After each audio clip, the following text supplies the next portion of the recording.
Hello, আমার নাম ডাপুরু ধাউন এবং আজ এই ভিডিওতে আমি আপনার একটি প্রশ্নের উত্তর দিতে চাই। আপনার কমেন্ট সেকশনে একটি প্রশ্ন ছিল যা আপনি করেছেন। আপনার স্ক্রিনে কমেন্টটি দেখানো হচ্ছে। প্রশ্নটি ছিল যে আমার বিপি এবং সুগার নিয়ন্ত্রণে থাকলেও ক্রিটিনিন কেন বাড়ে এবং আপনার স্বাস্থ্য রক্ষার জন্য খুবই গুরুত্বপূর্ণ একটি প্রশ্নের উত্তর দেওয়া হচ্ছে। কেবল একজন কিডনি ব্যর্থ রোগীর মন্তব্য নয়, এটি অনেক কিডনি ব্যর্থ রোগীদের মনে আসতে পারে। বিপি এবং সুগার নিয়ন্ত্রণে থাকলেই কেন ক্রিটিনিন এবং ইউরি বাড়ছে। এখন আমরা শরীরের ভিতরে কি ঘটছে তা বুঝতে চেষ্টা করব। তাই শুরু করা যাক। কেন কিডনি ক্ষতিগ্রস্ত হয়, কারণ এটি জানা খুব গুরুত্বপূর্ণ। এখন এটা বহু কিডনি ব্যথা রোগীর মনে আসতে পারে। আপনার মনে আছে যে আপনি জানেন, তবে একটু পুনরায় দেখা যাক। তাই কিডনি যা 80% ক্ষেত্রে ক্ষতিগ্রস্ত হয় তা বিপি এবং চিনি দ্বারা হয়। কিডনির ভেতরের উষ্মাগত কণা একবার ক্ষতি হলে তা মরে যায়। তারপর মৃত উষ্মাগত কণা কোন দামেই জীবিত থাকতে পারে না এবং সকল সিকেডি রোগ কিডনি বিফলতা প্রগতিশীল, অর্থাৎ একবার হলে। যদি কিডনি সামান্যভাবে ক্ষতিগ্রস্ত হয়, যেমন 5%, তবে এটি ধীরে ধীরে বাড়ে এবং শেষে 100% হয়। এখন আমাদের জন্য যা কঠিন তা হল এটি বন্ধ করা। যদি আপনি জানেন যে আপনার কিডনি বিপি থেকে খারাপ হচ্ছে, তবে বিপি নিয়ন্ত্রণ করা গুরুত্বপূর্ণ, কারণ বিপি থেকে অতিরিক্ত ক্ষতি হচ্ছে। যদি বিপি বাড়ে তবে ক্ষতি দ্রুত বাড়বে। যদি বিপি নিয়ন্ত্রণে আসে, নিয়ন্ত্রণ করলে ক্ষতি ধীর হয়ে যাবে। তাই এটি নিয়ন্ত্রণ করা গুরুত্বপূর্ণ। এখন যখন বিপি এবং চিনি নিয়ন্ত্রণে আসে এবং ক্রিটিনিন বাড়ছে, তখন এর পিছনে দুটি প্রধান কারণ রয়েছে। তাই প্রথমে চলো একটু দেখি। সবচেয়ে গুরুত্বপূর্ণ কারণ হল মেটাবলিক অ্যাসিডোসিস। সমস্ত কিডনি ব্যর্থতা রোগীদের প্রতি মাসে KFT হয়, কিন্তু সিরাপ বাইকার্বনেট টেস্ট মাঝে মাঝে করা হয়, কিন্তু এর সম্পর্কে অধিক জানা নেই। যখন ক্রিটিনিন লেভেল ছাড় অতিক্রম করে, তখন শরীরে বিপাকীয় অ্যাসিডোসিস নামক একটি অবস্থা উৎপন্ন হয়। আমাদের কিডনি কেবল ক্রিটিনিন এবং ইউরি নির্গত করে না, বরং তরলতা ও নির্গত করে ইলেকট্রোলাইট এবং অ্যাসিডস। সেই জন্য আমাদের প্রস্রাব, আপনি যখন আপনার রিপোর্ট দেখবেন তখন তাতে লেখা থাকে যে আপনার প্রস্রাব অ্যাসিডিক। যখন এই অ্যাসিড শরীরে সংগৃহীত হয়, তাহলে কেন এটি সংগৃহীত হবে? কারণ কিডনি কম কাজ করছে। যখন অ্যাসিড সংগৃহীত হতে শুরু করবে, তখন রক্ত অ্যাসিডিক হয়ে যাবে এবং যখন এই অ্যাসিডিক রক্ত কিডনিতে ঘোরে, তখন কিডনি দ্রুত ক্ষতিগ্রস্ত হয় এবং আমরা এই অবস্থাকে মেটাবলিক অ্যাসিডোসিস বলি। এই কারণে সর্বাধিক কিডনি বিফলতার রোগীদের এষধে একটি খুব সহজ ঔষধ রয়েছে। আপনি এটি একটি মিরাকেল ঔষধ বলতে পারেন। এটি বেকিং সোডা নামে পরিচিত। এখন আমরা বেকিং সোডা খাচ্ছি না। আপনি যাচাই করতে পারেন যে আপনার শরীরে শুধু সোডিয়াম বাইকার্বনেট আছে। ঔষধ, আপনি আপনার ঔষধ নিবেন এবং পিছনের পাতায় দেখুন, সেখানে লিখে আছে, কারো পিছনে লিখে আছে সোডিয়াম বাইকার্বনেট ট্যাবলেট। সোডিয়াম বাইকার্বনেটটি শুধুমাত্র সোডা। বেকিং সোডা আমরা খাবার তৈরি করার মতো ব্যবহার করি। আমরা ঢোকলা বানাই, আমরা কেক বানাই। এটি মাত্র সোডা। এটি মেটাবলিক অ্যাসিডোসিস। এখন কিছু ক্ষেত্রে যা হয় তা হল আমরা ট্যাবলেট খাচ্ছি, আমরা কম খাচ্ছি, তবে বিপাকী অ্যাসিডোসিস বাড়তে পারে। কখনো কখনো আমরা ট্যাবলেট নেই, ডাক্তার লেখেন নি, আমরা নেই। তারপর কি হয়? তারপর বিপাকী অ্যাসিডোসিস হয়। কিডনির ক্ষতি হলে তা হয় সবচেয়ে বড় কারণ, যেখানে কেটামিনের মান খুব দ্রুত বৃদ্ধি পায়। উদাহরণস্বরূপ, এই মাসে এটি 4 হবে, পরের মাসে এটি 4.5 হবে, তারপর এটি 5 হবে এবং তারপর এটি 6 লাফিয়ে উঠবে। এটি আর কখনই নেওয়া যাবে না, এমনকি আপনি যদি ট্যাবলেট না খান অথবা ডাক্তারের পরামর্শ ছাড়া। 5.56, তারপরে আপনি 7.5 দেখতে পাবেন, তারপরে আপনি ডায়ালিসিস দেখতে পাবেন।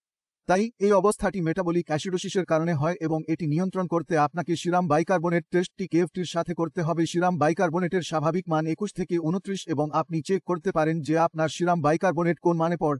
যদি আপনার সিরাম বাইকার্বনেট মান কম হয়, তবে আপনি এটি নিয়ন্ত্রণ করতে পারে। মান কমছে, তাহলে আপনাকে আপনার ট্যাবলেটগুলি বাড়ানো দরকার হবে। আপনি যদি আমার ডায়েট ভিডিও দেখে থাকেন, তবে আমি খুব কঠোরভাবে বলছি যে খাটা খাবেন না, আচার খাবেন না, ভিনেগার খাবেন না, লেবু খাবেন না। তাই প্রথম কাজ হলো KFT দিয়ে টেস্ট করা। এটি সব ল্যাবে হয় না। আমি একমত, এটি প্রতিটি বড় ল্যাবে ঘটে না, তবে আমি একমত। তাই আপনি সঠিক ল্যাব নির্বাচন করুন যেখানে আপনার সিরাম বাইকার্বনেট টেস্ট প্রতি মাসে করা যেতে পারে। এটি কিছুটা ব্যয়বহুল টেস্ট, তবে কিডনি সুস্থ রাখার জন্য এটি একটি গুরুত্বপূর্ণ টেস্ট। তাই এটি প্রথম কারণ।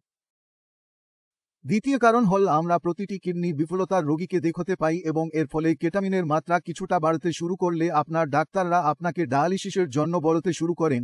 অর্থাৎ এখন আপনার ডায়ালিসিসের প্রয়োজন হবে। দ্বিতীয় বিষয়টি বুঝতে হলে আপনার শরীরের ভেতরে একটু দেখতে হবে। কিভাবে শরীরের কাজ হচ্ছে তা বুঝতে হবে। সহজ কথায় বলতে গেলে তোমার হাতটি দেখো, তোমার হাতে নীল রেখাগুলো দেখা যাবে। এগুলো কি?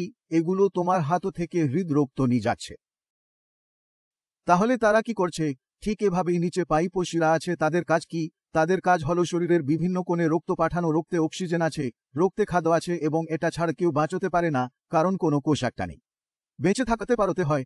আমাদের কিডনিতেও একই ধরনের কাঠামো রয়েছে। এখন যদি কিডনির ভেতরে দেখেন, তবে সর্বত্র জাল আছে, কিন্তু এখনও জালের মধ্যে ফাঁক আছে। আপনার বেশি বুঝতে সাহায্য করতে আমি আপনার স্ক্রিনে একটি চিত্র দেখাচ্ছি। এখন যে কোষটি সরবরাহের কাছে আছে, ধরুন সরবরাহ নদীর কাছে আছে, তাই সরবরাহ অবিরত হতে থাকে, আপনি এটি দ্রুতভাবে নিতে থাকেন, আপনি এটি দ্রুতভাবে দিয়ে থাকেন, এটি ভাল, কিন্তু যে কোষগুলি দূরে রয়েছে তাদের জন্য সমস্যা হয়ে ওঠে। আপনি যারা সর্বদা সরবরাহ পান না তাদের জন্য স্থানান্তর একটি সমস্যা, এটি সেল থেকে সেলে স্থানান্তর, অর্থাৎ আপনি আমাকে দিবেন, আমি আগে দিব, সে আগে দিবে, খেলতে যেমন আমরা পাশ এবং পাশ খেলতাম, সুতরাং খাবার এবং বর্জ্যের পাশ এবং পাশ কি আমরা এক একজনকে দিই, পরবর্তীকে দিই, তারপর সেখান থেকে জিনিসগুলি আসে, আমরা বর্জ্য উপাদান নেওয়ার জন্য তাকে নেওয়া হয়, আমরা তা নেওয়ার পর তা আবার সেই সামনে রাখি, সুতরাং একটি সমন্বয় চলছে, এটি একটি শৃঙ্খল। আপনি যদি মনে করেন যে আপনার রক্তচাপ বেড়ে গেছে, আপনার নারী যা সরবরাহ নষ্ট হয়ে গেছে, তারপর পরেরটি প্রথমে মারা যাবে, কেন মারা যাবে? কারণ এর রক্ত সরবরাহ বন্ধ হয়ে গেছে, এর খাদ্য সরবরাহ বন্ধ হয়ে গেছে, যখন এটি ক্ষতিগ্রস্ত হয় তখন পুরো চেইনটি ক্ষতিগ্রস্ত হতে শুরু করে।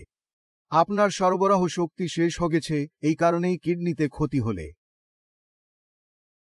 ক্ষতি ধীরে ধীরে বাড়তে শুরু হয় এবং এটি বন্ধ করতে আমাদের শরীরে দুটি জিনিসের পরিমাণ বাড়তে হবে, প্রথমটি হল অক্সিজেন এবং দ্বিতীয়টি খাদ্য, কারণ রক্ত সরবরাহ যত ভাল হবে আমাদের পুষ্টি কোষগুলি তত ভাল হবে, কাজ করবে। এবং কিডনি ফেইলিওর রোগীদের সবচেয়ে বড় ভুল কি? সবচেয়ে বড় ভুল হলো যে তারা খাবার খেতে বন্ধ করে দেয়, তারা প্রোটিন খেতে না চায়, এটি খেতে না চায়, তারা তাদের ওজন হারাতে শুরু করে। রোগী যে খাবার শক্ত করে তাকে বন্ধ করে দেয়, সে শুধু সিদ্ধ খাবার খায় বা কেবল ফলের ডাঁটে থাকে। তাদের কিডনির স্তর 2 মাস ধরে খুব ভালোভাবে চলে যায়, আমি বলি এটি খুব ভাল যায়। আপনার ওজন 80 কেজি ছিল, 3 মাসের মধ্যে আপনি 20 কেজি ওজন হারিয়ে ফেলেছেন, আপনার কিডনির স্তর 8 ছিল, এখন এটি 6 বা 5 হবে, কিন্তু আপনার শরীরে দুর্বলতা অনুভব হবে এবং এটি আপনার ক্ষমতা কমানোর কারণ হবে। আপনি যত খুশি চেষ্টা করুন, আপনি এটি শেষ করতে পারবেন না এবং পরবর্তী দুটি উপায় বন্ধ হয়ে যায়, ডায়ালাইসিস এবং ট্রান্সপ্লান্ট, কারণ শরীরে রক্ত থামে না, কারণ আপনি প্রোটিন গ্রহণ করেননি। আপনি ডায়ালাইসিস করতে পারবেন না, কারণ সেখানে রক্ত থামে না, শরীরে কিছুই অবশিষ্ট থাকে না, আপনার জন্য এত দুর্বলতা থাকে যে উঠা, বসা, হাঁটা, কথা বলা সহ সবকিছু কঠিন হয়ে যায়। এই দুর্বলতা কিডনির স্তর 2 মাস ধরে নিম্ন ছিল, কিন্তু তৃতীয় মাসে সেই স্তর বাড়তে শুরু করে। মাস কেনহেস কারণ শরীরে চর্বির ভাণ্ডার শেষ হয়ে গেছে, আপনি চাইলেও আপনার সঞ্চয় ব্যবহার করতে পারবেন না, আপনার শরীর দুর্বল হয়ে পড়ছে, আপনার কিডনি দুর্বল হচ্ছে, এবং কিডনি যত দুর্বল হবে তত কম কাজ করবে এবং কাজ করতে যত কম হবে তত বেশি কিডনির স্তর বাড়বে। ক্রিটিনিন এবং ইউরিক স্তর বাড়তে থাকবে, তাই প্রথম 2 মাসে আপনি খুব কম প্রোটিন খাওয়া শুরু করে এবং সেদ্ধ খাবার খাওয়ার সুবিধা পেলেন, এটি আপনার জন্য সবচেয়ে বড় সমস্যা হয়ে উঠবে, কারণ আমরা এটি ব্যাখ্যা করিনি। আপনাকে বুঝতে হবে যে কিডনির বাইরে আপনার শরীরে অন্যান্য অঙ্গ রয়েছে, যেমন লিভার, হার্ট, মস্তিষ্ক, প্যাঙ্ক্রিয়াস। খাওয়া দাও বন্ধ করলে শুধু কিডনি নয়, পুরো শরীর বন্ধ হয়ে যায়। এবং যখন আমাদের শরীরে দুর্বলতা আসতে শুরু করে তখন সব অঙ্গ প্রত্যঙ্গ দুর্বল হওয়ার পর কিডনি খারাপ হলে অন্যান্য সব অঙ্গ খারাপ হয়ে যায়। তাই যখন এই ধরনের রোগীরা জীবনের শেষ পর্যায়ে পৌঁছায় তখন মাল্টিসিস্টেম ফেইলার হয়। তাহলে কিডনি উত্তর দিবে, তারপর হৃদয় উত্তর দিবে, কখনো লিভার যাচ্ছে, কখনো কিছু যাচ্ছে, এইভাবে রোগীর অবস্থা খুব খারাপ হয়ে যাচ্ছে। এখন একটি অন্য উপায় ভাবুন যে আপনি ভালো খাবার খেয়েছেন, আপনি সঠিক খাবার খেয়েছিলেন, সেটির সুবিধাটি বুঝতে পেরেছেন, আপনার কিডনি আপনার শরীরে খারাপ হচ্ছে এবং সকল ডাক্তার জানে যে কিডনি সমস্যা হলে সেটি কিভাবে সমাধান করতে হয়। আপনি এটি থামাতে পারেন না, কিন্তু সেটি থামানো সম্ভব। পুরো পিঠকে বিপরীত করুন, কারণ কিডনির টিস্যুগুলি মৃত, যদি কোনো ডাক্তার এটি পুনরুজ্জীবিত করেন তবে পুরো শরীরকে পুনরুজ্জীবিত করা কঠিন। তাই কিডনির সেলগুলি পুনরুজ্জীবিত হয় বলে যারা তারা সততা বলছে না, আপনাকে বুঝতে হবে যে কিডনির কোষগুলি পুনরুজ্জীবিত হলেও পুরো শরীর পুনরুজ্জীবিত হয় না, কারণ মৃত অংশটি পুনরুজ্জীবিত করলেও পুরো শরীর মারা যাবে না, এসব সে জীবিত থাকবে, কিন্তু এটি সম্ভব নয়। আপনার শরীরে যে কোষগুলো মৃত হচ্ছে তারা মৃত থাকবে, আপনাকে আরও কোষ মৃত হওয়া থেকে রোধ করতে হবে এবং ভালো কোষের কাজ বাড়ানোর জন্য তাদের কাজ বাড়ানো হবে, যাতে কিডনির স্তর এবং স্তর বাড়ে, ইউরি কমে যায়, এবং এটি বিজ্ঞান এবং প্রকৌশলের শৃঙ্খলে সম্ভব, যা আপনি এই চ্যানেলে সমস্ত প্রশংসাপত্র প্রতিবেদন দেখেছেন।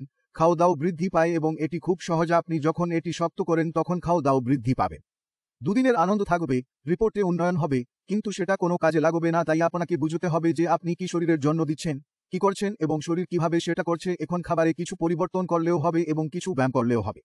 এতে ডায়েট পরিবর্তনের জন্য আপনি একটি সম্পূর্ণ ভিডিও পাবেন, যা দেখে বুঝতে পারেন, এবং ব্যায়াম গুরুত্বপূর্ণ, কিন্তু আমরা ভারী ব্যায়াম করতে পারি না। ব্যায়াম করার কারণ জানতে চেষ্টা করা উচিত। আমরা ব্যায়াম পরামর্শ দিই কারণ আপনি দেহের কি দিচ্ছেন, আপনি কি করছেন, দেহ কিভাবে এটি করছে এবং আপনি কি পাচ্ছেন তা বুঝতে হবে। আপনার রক্তে অক্সিজেনের পরিমাণ বাড়ানোর জন্য আমরা ব্যায়াম পরামর্শ দিই। এখন আমাদের স্বাভাবিক অক্সিজেন স্যাচুরেশন প্রায় 95%, কিন্তু আপনি যদি গভীর শ্বাস নিতে শুরু করেন তাহলে তা প্রায় 98, 97, 98, 99 এ পৌঁছে যায়। অক্সিজেন স্যাচুরেশন বাড়ানোর মানে হল কোষে 2-3% অতিরিক্ত অক্সিজেন পৌঁছে দেও। এখন কোনো ক্ষতি হবে না, শুধু লাভ হবে। সুতরাং এই সুবিধাটি গ্রহণ করার জন্য আমরা অনুলোম বিলোম প্রাণায়াম যুক্ত করি। কপালভারতী অস্বীকার করা হয় কারণ এতে পেট খুব দ্রুত চলে এবং কেটামিনের মান অপ্রয়োজনীয়ভাবে বাড়ে। সুতরাং অনুলোম বিলোম প্রাণায়াম করলে আপনি দুটি কাজে সাহায্য পাবেন: বিপি নিয়ন্ত্রণ করতে, মনকে শান্ত করতে এবং রক্তকে অক্সিজেন দিয়ে সমৃদ্ধ করতে। সুতরাং এই সুবিধা দেখে অনুলোম বিলোম প্রাণায়াম প্রতিটি রোগীকে বলা হয়। এবং একটু হেঁটে যান, খাবার খাও এবং একটু হেঁটে যান। কিছু নেই, কোন দুর্বলতা নেই। এটি যে কোনো কিডনি বিফলতার রোগীর জন্য উপকারী। এখন আমরা অন্য কোথাও থেকে শুরু করেছি না, পৌঁছেছেন অন্য কোথাও। কোন সমস্যা নেই, কোন সমস্যা নেই। এখন আমি আজ এগিয়ে যেতে চাই। পরবর্তী ভিডিওতে দেখা হবে। যদি আপনি কোনো বিষয় চান যা আমাদের কভার করতে চান, তবে কমেন্ট সেকশনে কমেন্ট করে আমাদের জানান। কারণ যে কিছু আপনি বলুন, আমি সেই ভিডিওটি তৈরি করব। আপনার মনে যদি কোনো সন্দেহ থাকে, আমি তা পরিষ্কার করে দেব। টপিকটি ভালো লাগলে লাইক দিন। যদি পছন্দ না হয় তবে অপছন্দ করতে পারেন। দুটোই তোমার হাতে। এই আমি আপনাদের বিদায় নিচ্ছি। পরবর্তী ভিডিওতে দেখা হবে। তবে তবুও বিদায়।